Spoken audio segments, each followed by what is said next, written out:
comics. Yeah, I Bruce read Banner's an Spider interesting Gwen. I character. still got to read Star Wars. That's the only one I got to read. But Uncanny was decent. It wasn't great. And then Yeah, it was all set up. Spider Gwen was atrocious. Spider Gwen was literally not even in the issue. I haven't read that one yet. Oh my god, dude! It is Or so Star hard. I haven't read Pretty Star much Wars yet either, 'cause the I've been catching entire conversation is between Mary Jane and some random band member that goes in and out of the band they have, and the whole book is whether this girl's going to quit or not. It is the worst comic book I have read in so long. Oh boy, I'm not interested. I flipped through it last night when you said it was bad. I opened it up and I was like, oh, this looks shitty. I don't want to read this. It's atrocious. It's so bad. That's like, I can't believe someone pitched that idea for their comic book and they're like, yeah, that sounds like a good idea. Let's go for it. It's literally the worst thing I read it and I was like, that is it. Like, it felt like there should be another 20 pages. It just started. I knew something was off when I saw the cover, and it was just like a bunch of people, like a band, and I'm like, what the hell is this? Isn't Mary Jane in that band? Yeah, it's called the Mary Janes. That's the name of the band. Yeah, that's right. Because I remember reading reading a synopsis about Spider-Gwen like a while ago, and it like I read a few panels, and I remember her being in a band, and like that was her problem, was like a lot of people like balancing her life. I don't know. I mean, it's so far in. It's like it feels like it's far in. It's only 23 issues in, but was there like a mini series before this? They renumbered it. Yeah, it's gone through 2 number 1 issues. I forget. I think the first series was like 7 or 8 before they actually renumbered it back to 1. So like 30 issues. This whole entire world has already been built, and I'm like, I know nothing about it, but it's not for me. I can tell it's just not for me. So. I mean, yeah, I'm there with you. Good, but I can't wait to read Star Wars though, because that's been so much fun, so much fucking fun. I know this is a one shot. I saved that for last because it was just a fresh story, so I don't need to read much back stuff. This was a one shot. Salvador Larroca's like, he takes the faces of the actual people and he uses them in the art, and it's the creepiest shit. I saw Han Solo. I was kind of creeped out too. I was like, oh my god, this is like, they can make Harley look like Margaret Robbie, but it never comes that close. That was like, I was looking right at young Harrison Ford. I'm like, this is creepy. It really is. Like, everybody, like Princess Leia, like anybody who was actually in the movie, like a character that was in the movie, he uses their real face, and I'm like, damn, man. Like, his Darth Vader was just straight up penciled, but this is just like, it's creepy, but at the same time, I feel like I'm watching Star Wars. Like when I see that actual face. Yeah. Like, yeah, I'm with you. So weird. All right, let's do this here. All right, guys, welcome to this week's edition of the Marvel Minute. Me and Trevitt are coming at you guys this week with the vote winner, which was Secret Empire 10, which beat out Generations, thank God, and I don't know what the third one ever is. Star Wars. Star Wars, that's right. Star Wars. So yeah, you guys ended up. Yeah, I am too. I really thought Star Wars was going to win that vote if I had to tell you what I thought the winner would be before the poll finished. But it was close. Secret Empire edged out for the finale here. I'm not sure if we'll put the Omega up there or not. I'm really not interested in the story anymore after this point. But we'll get into the details about all of that stuff. And I don't know. Everything's leading to Marvel Legacy. That's what me and Trevitt are really waiting for. It's like the wait for DC Rebirth to have hope in their lives, essentially here. So yeah, that's where we're at. This is Secret Empire 10. Nick Spencer is the writer. We got a very long art team on this book of Steve McNiven, Jay Liston, Matthew Wilson, Rod Rice, David Marquez, Paco Medina, Juan Velasco, Jesus Abatroff, and Ron Lim. I think I got that with about at least 75% accuracy, so that's a step up in my book. All those names. I don't recall. I don't recall seeing any Ron Lim or David Marquez art in this issue because I can spot it by eye, and I just don't see it. So yeah, I know. I don't know what. I guess maybe it does change. You know, that one newspaper panel that looks like somebody else did it. It doesn't necessarily look like McNiven. And then the Rod Rice stuff, you know, obviously I think he had probably some people help him with that. Rod Rice I saw. Yeah. Rod Rice I saw, but Rod Reese or whatever. But Marquez I just didn't see anywhere. I'm like, it's all McNiven, Rod Reese. I think Marquez might be at the end when the two Caps are fighting, because it does look a little different towards the back end when we get there, before McNiven like takes back over. You get that big splash page at the end. That doesn't look like McNiven necessarily to me. That looks like Marquez maybe. I don't know. It's all mixed together. The best thing probably I could tell. We'll get it out of the way first was this is by far and away the best art we've got in this series so far. Oh yeah. So it looks amazing, and in my conspiracy theory I've been throwing around in my own brain that I haven't really shared with the world yet is I think because they knew this one was going to the New York Times when they leaked it on Monday, so they had it all doctored up and looking fantastic, unlike the previous 11 issues that we've read. So yeah, that's where we're at here. We'll get into the blurb, and then we'll talk about this thing here, and I don't know, probably outrage about it, because that's what we do. There's an art to lying that some companies possess and others simply don't. Marvel Comics and Nick Spencer fall squarely into the latter of these two categories of classification. The writer and company denied outright at points. These are tweets from Nick Spencer.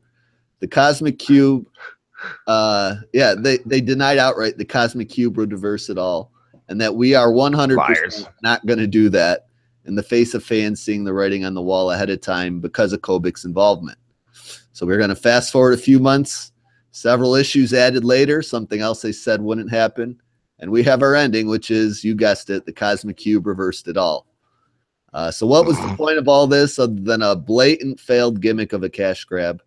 Especially since one of the lasting effects is Las Vegas is in shambles, but it is perfectly fine in other books of the Marvel Universe. So let's discuss things here and find out what the hell is going on with Secret Empire number 10. Why does this happen as soon as I record every week? Like, you guys are literally out of control in this house. Like, it can be quiet until I hook all the stuff up to podcast, and then we're washing dishes and we're playing in the cupboards with pots and pans. And, Jesus Christ! It's because you're recording. Yeah, I know. The final events here kick off right from the previous issue with Steve Rogers coming out in his Iron Man-esque Captain America suit. It's embedded with the Cosmic Cube in its chest. He comes out semi-reasonable, I guess, at first, trying one last quick talk with the Resistance, who end up just Avengers assemble and attack him, even though they know it's really a fruitless effort because he has all this cube power, so to speak. Oh yeah. The page where they all assemble looks a little weird to me. I feel like Luke Cage is twice the size of the Hulk in this panel. I know the Hulk is behind him, but still, like, Hulk should be. Some of the faces have like a very like Frank Quietly Down syndrome look, like Jean Grey and Luke Cage. Like, if you've ever seen Frank Quietly's art, you know what I'm talking about. Yeah. So the heroes kind of get all close to Captain America before he uses what I've referred to as, the go-to move he has, which is just punching the middle of the ground. Didn't he do this at the end of last issue? And then everybody goes scattering and like dies, a la Thanos from Infinity Gauntlet. They just disappear. Yeah, and then they all vanish when he starts, using the power of the cube to rewrite history. So all the heroes are gone. At this point, we get that splash page we referenced a minute or two earlier with the newspapers. which is like, you know, Hydra's version of rewritten history. I don't know. This page doesn't even look finished, really, does it? Like, doesn't it look like the newspaper should be colored? That's it does. I skipped ahead 2 pages. And I found Ron Lim's little tiny friggin' panel that he did. Oh, really? Yeah, they got like some people that have contributed possibly one panel. So yeah, after the newspaper scene, we got Steve like transforming Washington, D.C. into the image of Hydra's Washington, D.C., like all the monuments and stuff get a slight alteration and are restored from being destroyed from fights. Then we get kind of a weird scene because Cap didn't take out all the heroes. There were a few, I guess, hiding in the bushes he didn't see. I don't know. Why is the Washington Monument a candlestick? No. Yeah, I know. Doesn't it look like a candle? Legit does. It's like a Christmas candle or a church candle now. And you're right. Where the fuck was Sam Wilson and fucking Ant-Man hiding? Yeah, they were hiding on the stairs of this monument behind Cap, I guess, and only every hero in front of him vanished. So we kind of get this scene that's supposed to be reminiscent of From Back Again to Infinity Gauntlet, where Cap is approaching Thanos with the glove, you know, and this time it's Captain America Sam Wilson approaching Steve-L in his Hydra suit. Supposed to, you know, mimic that scene in essence. Instead of standing up to the bully, he bends the knee like Jon to Daenerys in Game of Thrones and hands over the cube, hands over the shields, and he's just like, here, this is for you. I'm tired of people getting hurt. However, this is all just a giant ruse because as Steve goes to slip this cube fragment in his star on his chest, add it to the rest. This is the barf cube, right? Yeah, the barf shard. The barf shard. Yeah, the barf shard. The barf does not cooperate with Steve, and that's really not what happens. The barf is fine. But Ant-Man jumps into Steve's chest at this point with Bucky, and they rescue what we find out to be the real Steve and Kobik from inside the cube and bring them into the real world. I have a theory about that. Like, because Hydra Steve is actual Steve with his memories taken away. So like, yeah. I think like Kobik just took the old memories of Steve, like the good actual Steve, and she just like created him a new body. So now there's 2 of them. So it's like it's kind of like Captain America now is like a fresh start. Like he's not even like he is the Captain America he used to be. He has all the memories, but when it comes to his body and everything that he is, he's brand friggin' new, you know? Yeah. It's just weird. Yeah, it is really weird because basically what the semantics Nick Spencer uses to state this is the real Cap, you know what I'm saying? Yeah. Is the real Cap is essentially evil, but it's a semantics game because he turned the real Cap evil and he's Hydra now. So they just basically ignore that Cap's existence and say now the real Steve is this new one generated by Kobik, who never really did any of the evil stuff and is a genuine copy again. You know what I'm saying? So yeah, he can play his game of semantics, but anyone who's read a comic book knows what happened here. It's basically kind of the Superior Spider-Man ending done shitty. I mean, that's what you got going on here. Because instead of so cheap, and it gets worse. Yeah, instead of consequences, you know, like Peter had consequences, and he's still really dealing with the fallout of all those consequences, even now, a couple years later. This is just like, oh, hey, we got a new one that didn't do anything bad. People will see his face and they'll think of the old one. Yeah.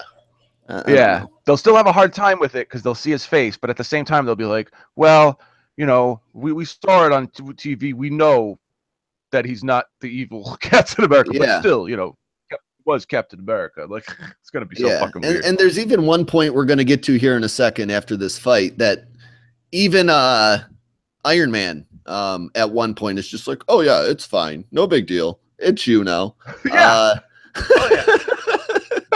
but anyway, so now we got the real Cap back. He literally appeared out of thin air. He was generated by Kobik because when all right, I think we kind of skipped a little bit here.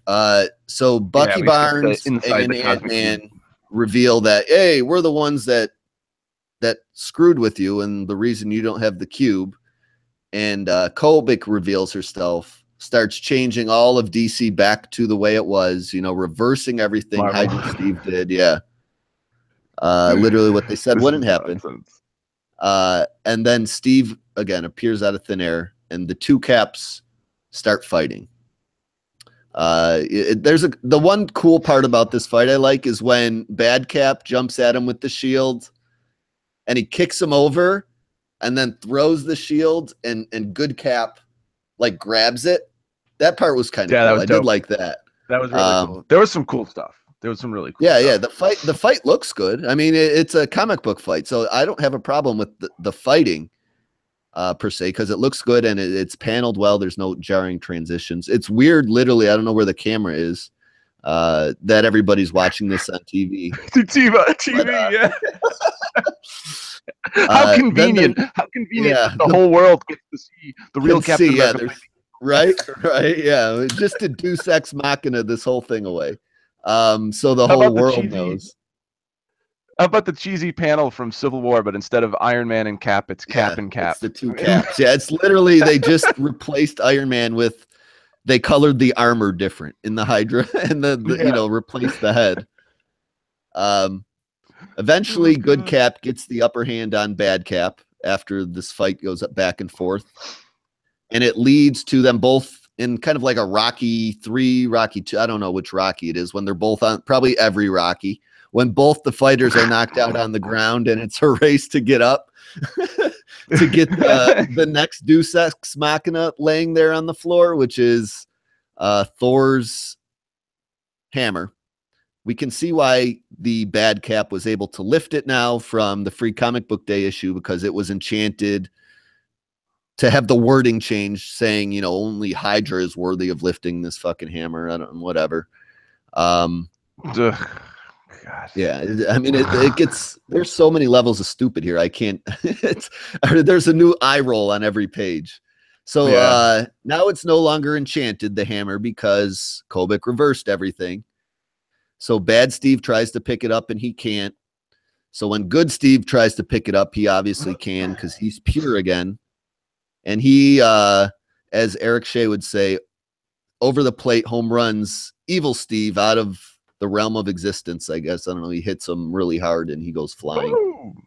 And he comes down on his face. I like that panel. And he literally comes flat down on his head. He cracks the concrete. Yeah, like it. I don't care if you have superpowers or not. When you land like that on your chin and your neck, you are fucking dead. You are dead. Yeah. So then this is when Iron Man says, here's Cap's line. Tony, all of you, I'm so sorry. This wasn't, Iron Man interrupts him. We know it wasn't. It's good to have you back, Cap. And everything's all better. Because Cap then throws the hammer to Jane Foster, and she's all well and good. Then Kobik is still lingering around. Which now everybody knows. Yeah. Everybody knows it's Jane, right? Like, yeah. Because last issue, she went back to normal. Yeah, so she can't be mad at Gwenpool anymore for hollering that out.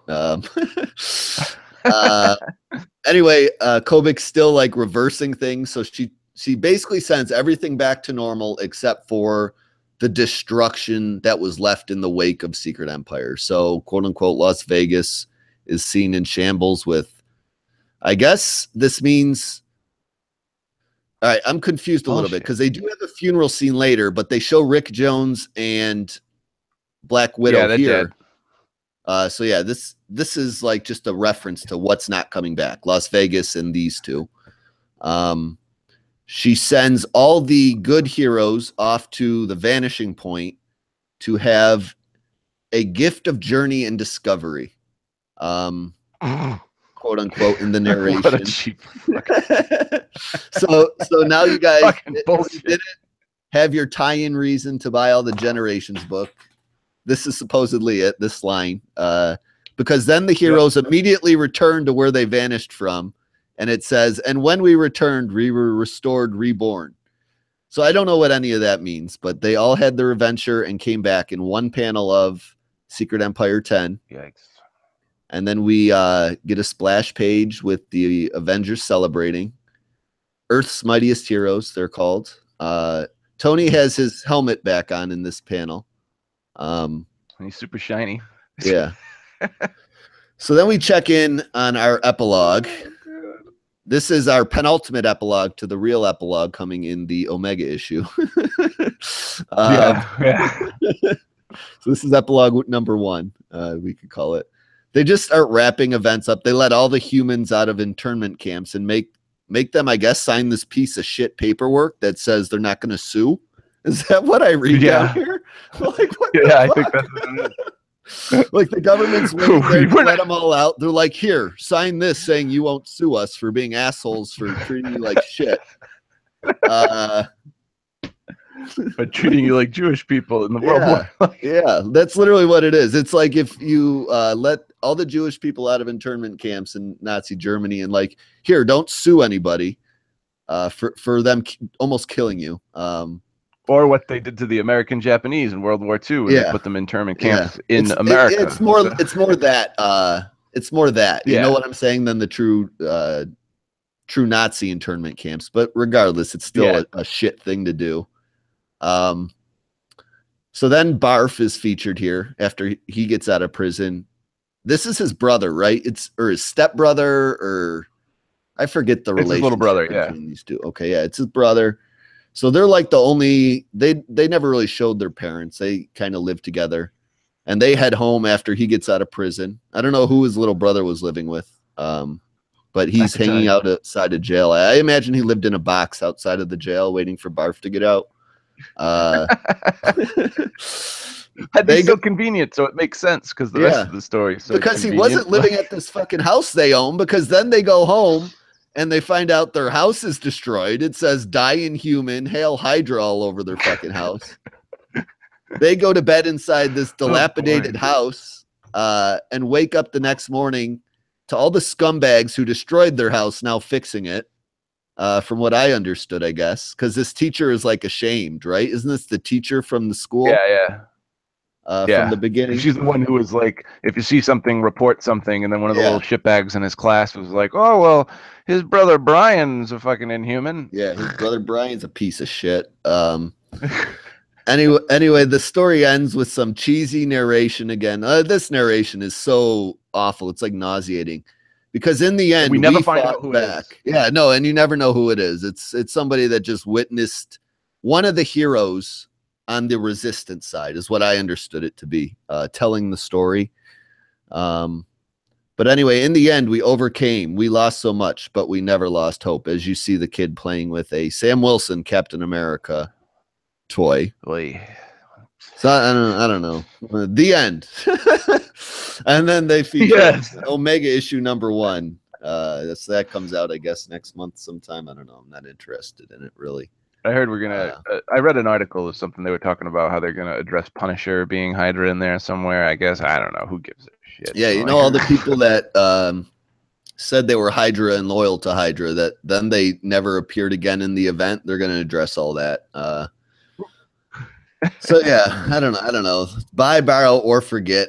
I want to forget this book ever existed to begin with. I like some of the early issues, honestly, and it did get me intrigued, and then it dragged on for too long and meandered into things that were never addressed again, like Ultron and fucking, Punisher. He was kind of addressed again, but really no reasoning for anything was given. You filled in a lot of blanks if you didn't read literally every single tie-in. The art was not event worthy. The price was probably like close to $100 for buying 10 issues of probably like 80 if you bought everything in the series so far, because the free comic book day issue was of course free unless you had to buy it on eBay. I don't know. There's really nothing redeeming about this. I don't want to read another Marvel event for a long time after this bad boy. So it's really a forget. I don't know if you have any different opinions than I have. I don't have much more to say about it. We really just joked a lot about it. I feel like the Andrea Sorrentino, like the art for the most part in this was good. Like I liked the Lionel Francis Yu issues. I liked the Daniel Acuna issues. I felt like the first Steve McNiven issue was a little off for Steve McNiven, as where this is Steve McNiven in this issue. Like you could tell he had more time. We even said that at the time. Like this kind of looks like Steve McNiven was rushed to print. You know what I'm saying? And then they're like, okay, Steve, you do 1 in 10. And you get 2 weeks for 1, and you got 3 months for 10. You know what I'm saying? For 10, yeah, because he brought it in 10. Like 10, he did a great job. The Lionel Francis Yu issues were good. We had that Ultron issue that literally, we know they were hunting for a Cosmic Cube fragment, but it literally went nowhere other than like having a dinner with Hank Pym / Ultron, which really was Hank Pym / Ultron. If you've read, oh God, it was the Rick Remender OGN that followed Age of Ultron. I think it was just called Avengers Assemble or something crazy like that. It was Rage of Ultron. Rage of Ultron. Yep. By Jerome Opeña and Rick Remender, and that's when that happened, and we haven't heard from that ever again up until right now. It was actually it was addressed a little bit in Uncanny Avengers, I think, was the book. Okay, yeah, that makes sense. The Remender run of Uncanny, but I didn't finish that run yet. I only got 2 volumes in, and then I went on to too much stuff to read. I went on to something else and just forgot about it. But it's just everything was just way too fucking convenient. It was like they tried to sell it to us in the beginning that they weren't gonna do all like this atypical shit, and then it was just like a pathetic smokescreen to like put us off the trail of doing a bunch of convenient atypical shit. Like it was ridiculous. Like literally anybody who reads comics knew this ending before Secret Empire issue 0 was released. And like Marvel and Nick Spencer put on the whole offensive of, oh, these people are being short-sighted and this is so much more than that and blah, blah, blah. And that's the whole reason they fucking... Oh, God. No. I got nothing more to really say. That you were probably going to say exactly what I was going to say. Well, that's the whole reason why it's so fucking cheap. Like, oh yeah, we're going to leave Vegas destroyed. We're going to leave Rick Jones and Black Widow dead. That's so they can claim that it had lasting changes on the universe. That's the whole reason they did that. So cheap. Yeah. It's just, it was the same lasting impact that Civil War 2 had, like Hulkstead. Big fucking, like they just random people to be dead every event, and that's the lasting effect. And is he back alive? Like, what happened? Like, I forget what happened to Bruce Banner. Like, I don't think they killed him. Like it was Ultimate Hulk almost, but then we read Ultimates, and that obviously it wasn't Ultimate Hulk because he just came back. It wasn't Ultimate Hulk in that book. You know what I'm saying? Yeah, and they went off. In trying to and like it's so fucking half-assed. Like we're gonna connect it to generations. Kobik gives them a gift. Now I will say, like. The way it ties in through some of like the characters like had problems with themselves in their books, like, and it does address the issues that they have with themselves, and specifically like the Mighty Thor one where Jane's gonna die. So like I have a theory about that. Like it's all like Generations really did set it up to the point where they let you know that Jane's gonna die, Jane Foster's gonna die, but she, like, the whole entire story is about she has to stay in this form. Like it's the only way she's going to live is if she stays in this form forever.